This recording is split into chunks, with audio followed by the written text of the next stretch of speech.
Miss Hina Habib, if you're here, uh, please go ahead with your presentation. Assalamualaikum. This is Hina Habib. I'm from Eurasian Century Institute, and Eurasian Century Institute has the honor to launch first of its type desk that is dedicated especially to Xinjiang because of the importance of this region for China, Pakistan, and for entire region, especially Central Asia, China. And I think it's a bridge between Eurasia, it's between Asia and Europe, like Eurasia. So I am very thankful to Dr. Mahmood Saab. He enlightened us with a very comprehensive presentation. As we know that China has shown remarkable growth and in fact surprised champions of industrial growth in the Western world. China's industrial growth has a huge impact on world's industrialization because of its population and everything. It can double the figure of if it completes its whole industrialization process. It can double the figure of present industrialized world. So China has risen on the world's as the world's largest manufacturing powerhouse now. It produces more than 50% of world's major industrial goods, which is a huge thing on Chinese on its credit. So those industrial goods includes many things from crude oil to producers of ships and high-speed trains, boats, tunnels, bridges, highways, chemical fibers, and now computers and cell phones of latest type.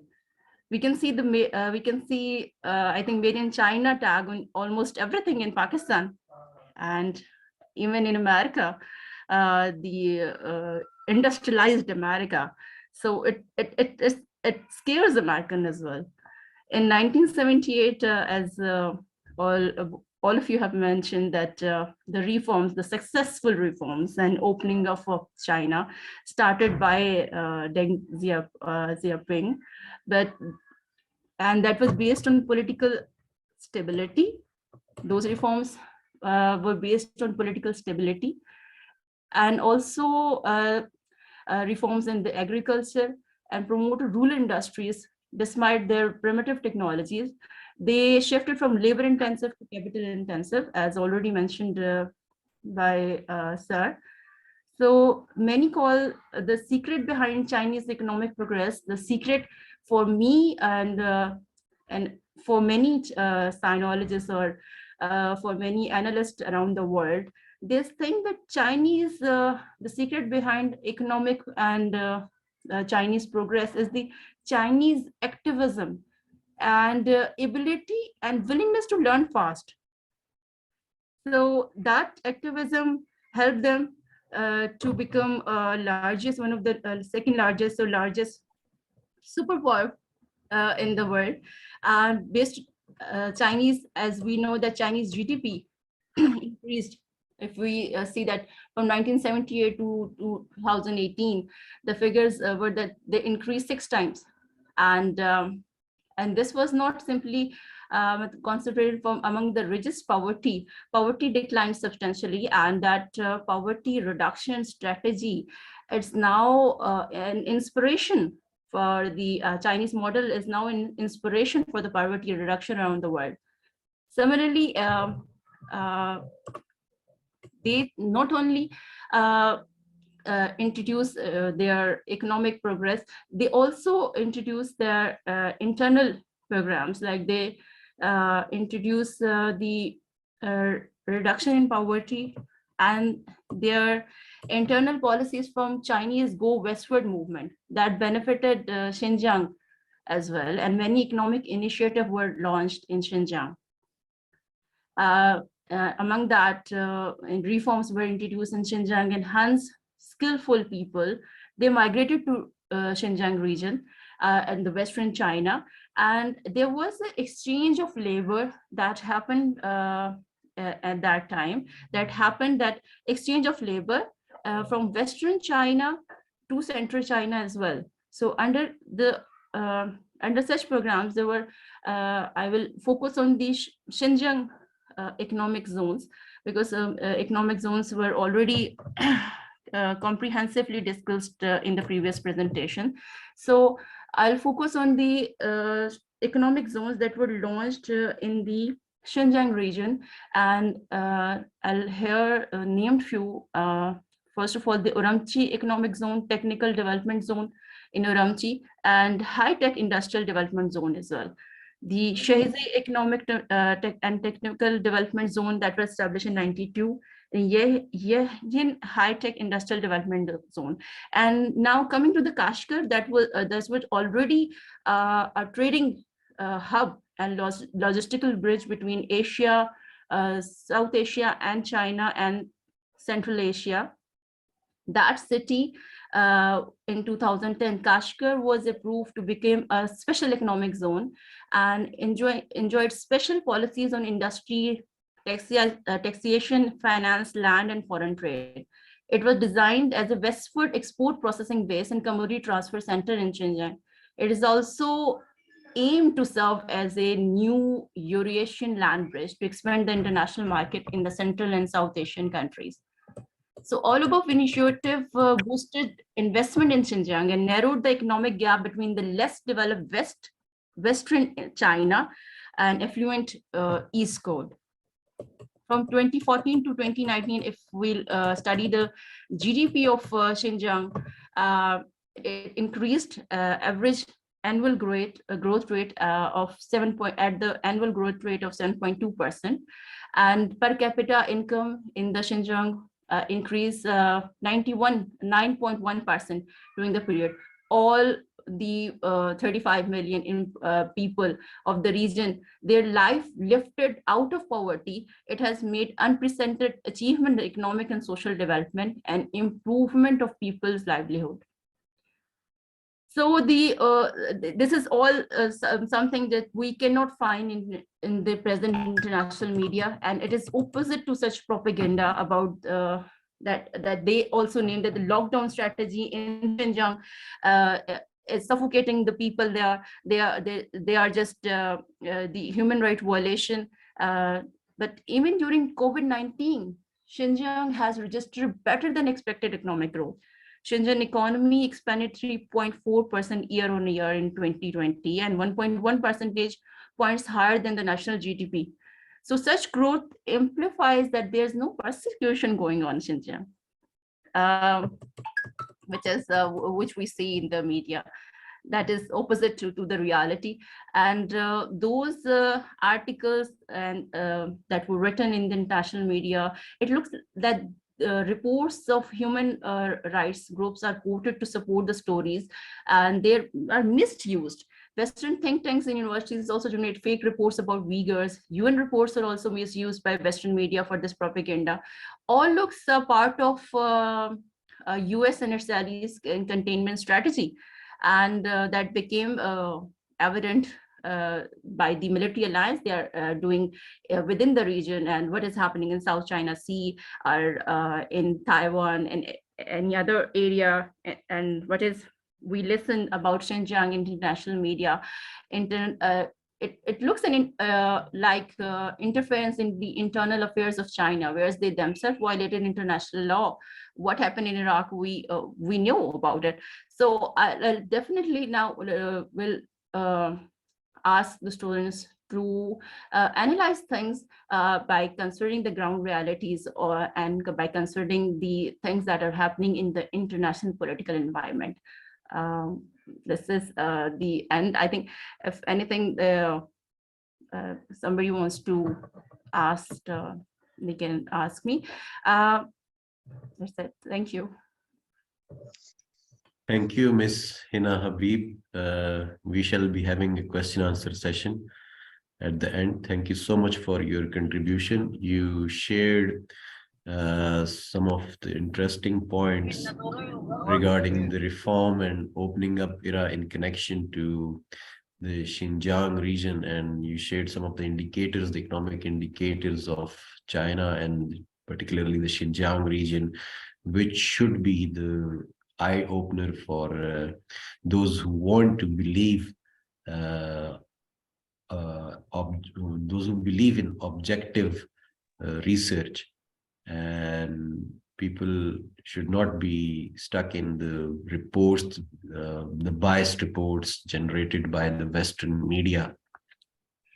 So thank you so much for your contribution as always. Now I would be requesting Mr. Zamir Asadi Saab, if he is with us, please, if you are here, Zamir Asadi Saab, the floor is yours.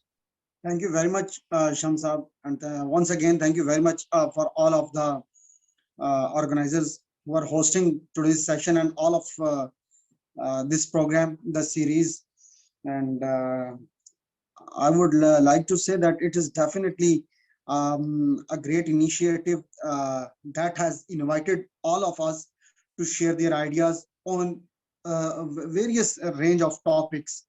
And I think the topics are have been chosen with the wisdom and with the collective wisdom of all of these organizers. And it is a dire need of the time. These topics are also the talk of the town as well. So today's topic about industrial revolution, reforms, and opening up. This is also a very interesting kind of a debate, not only in China, but around the globe as well.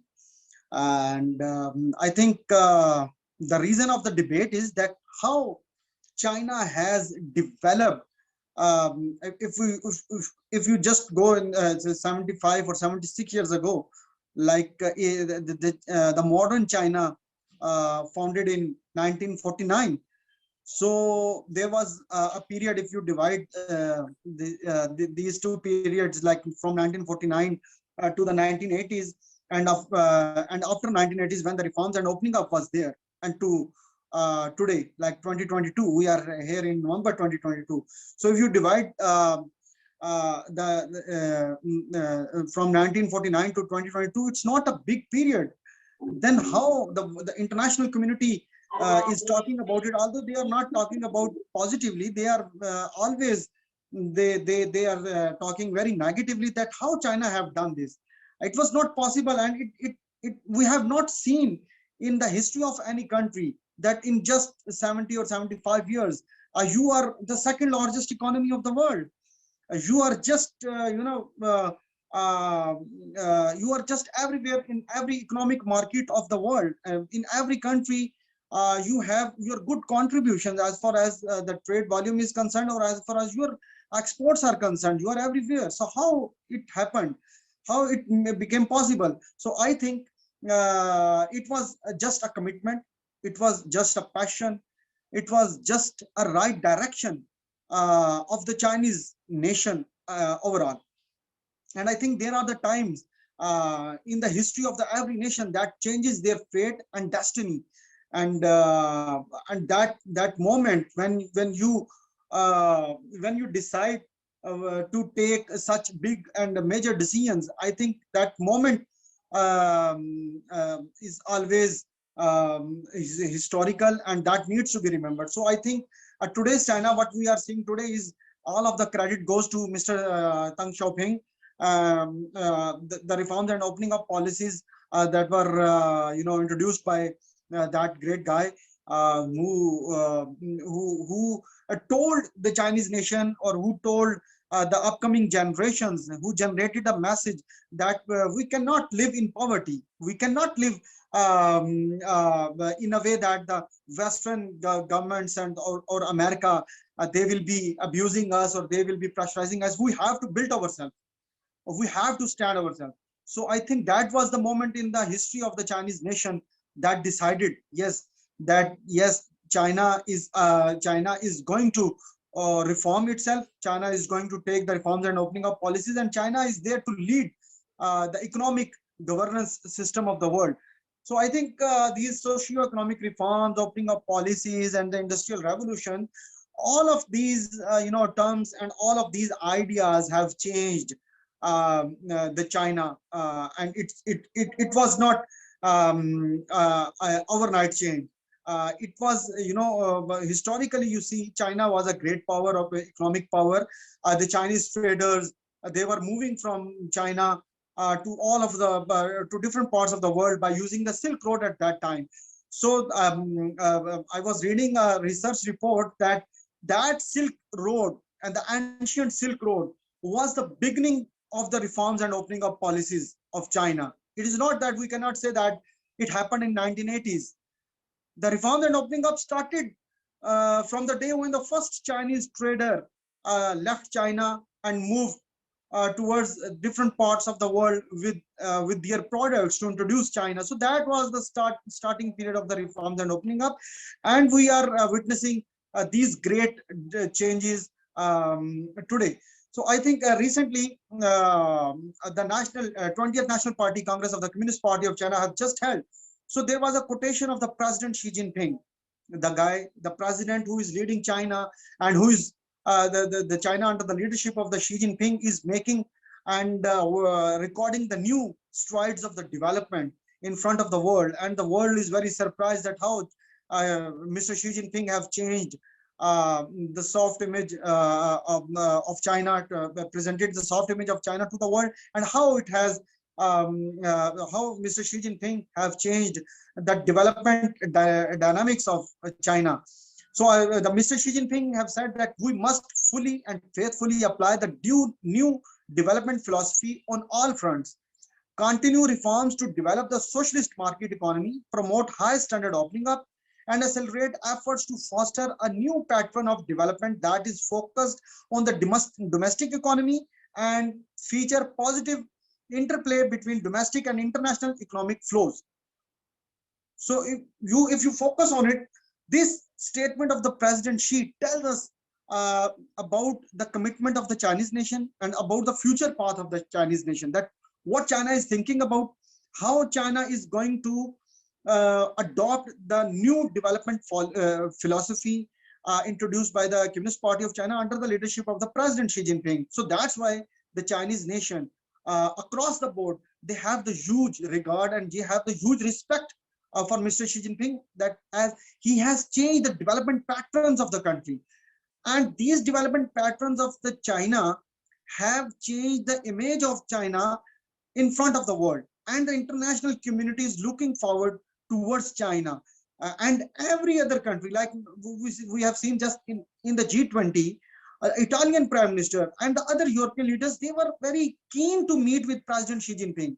They were very, they were willing to develop its bilateral and the multilateral relationship with Xi Jinping. And you must remember that the European Union, they have their concerns on the individual relationship of the European countries with Xi Jinping, but the different independent countries in European Union bloc, they thought that no, as a European Union bloc, it is not in our interest to confront with China. It is the bilateral relationship, the economic relationship is in our interest. So we will not we will not be, you can say, pressurized by the European Union bloc to confront with China. So this is the reality of this time. And the reality is the China as an industrial power, China as an economic power, China's reforms and opening up policies have gained the huge attention of the international community. And the success and the achievement under these industrial development and these things have forced the international community to develop the more enhanced economic relationship with China. International community wants to learn that how industrial revolution have changed the fate of China. So now international community wants to learn from China and to want to adopt these formulas as per their domestic needs. So I think there are a lot of things to talk about, and I think that the time is very short. I will leave it here, and in the next sessions definitely we'll talk about different topics. So my today's conclusion is that the economic power, the economic powerhouse of China the industrial revolution of China, the industrial supply chain, the supply chain system of China is going to be strengthened more in the future. And Americans and the Western countries, they have a real challenge in the future from China. And I think the Western countries and America, they now need to learn from China, that how in a short span of time China has changed, and China has introduced new development philosophies. Now I think the era which is coming, it is not an era that you go to Western countries to go to America to learn that how they have developed themselves. The coming time, the coming era is telling us that you should need to go to China to learn their philosophies, to their patterns, if you want to develop your country. Thank you very much. So nice of you. Thank you, Zamir Asadi Sahab. As always, you brought some good energy to this online session, and you talked about the Chinese miracle, which is not which didn't happen overnight, but it was the result of commitment and the great policies by the Chinese leadership, and you credited, that's why Premier Deng Xiaoping, that he is the architect of modern China. And you also linked this development, this opening up era of China with the ancient Silk Route. Like you said, that the first trader that when he went out from China to the seas and went to the West and other countries, that was the start of the reform and opening up. That's very interesting to me. Like it really started, like we have this blueprint, and now this Belt and Road Initiative is actually the blueprint of ancient Silk Road, which is again like initiated by the great Chinese nation, and they are inviting countries to be part of this initiative. And now, like you mentioned, that world needs to learn from China. Like it's time that they should follow and practice and evaluate even and believe in the objective research of how this miracle happened in last 40 years. And yes, I'm also a great believer of Asian century, like you and like many other people. So the next speaker in line is Mr. Khizar Zaman. Mr. Khizar Zaman, if you are listening, the floor is yours.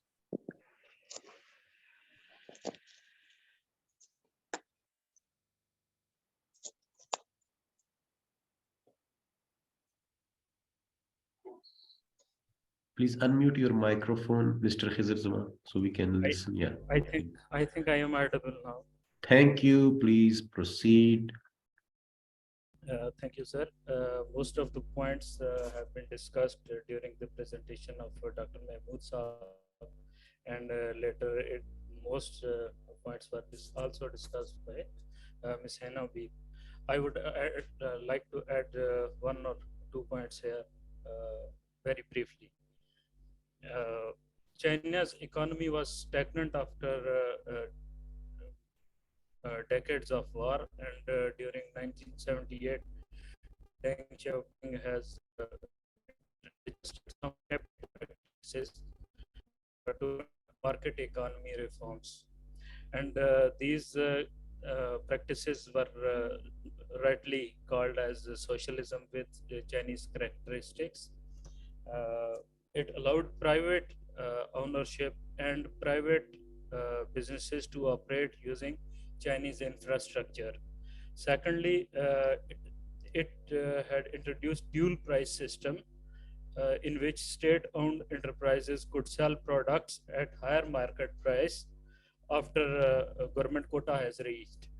And to implement their policies, they have rightly established special economic zones in southeastern parts of China, and these were mainly for special economic zones were included: Xiamen, Shenzhen, Shantou, and Yuhai. And in these economic zone, many incentives were given to industrialists regarding free use of electricity during their first year of operation, and many tax incentives.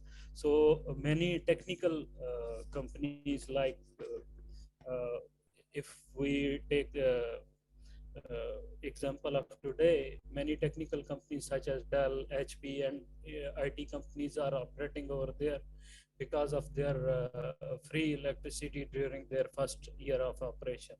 And it had uh, immense boosting for the Chinese economy. So after 1993, even large-scale privatization of stand-out enterprises was allowed, and to a large extent, Deng's plan was to a success.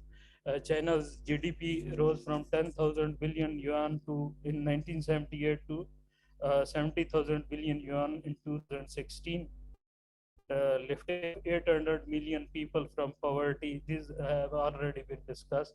So I'll end up here. Thank you very much.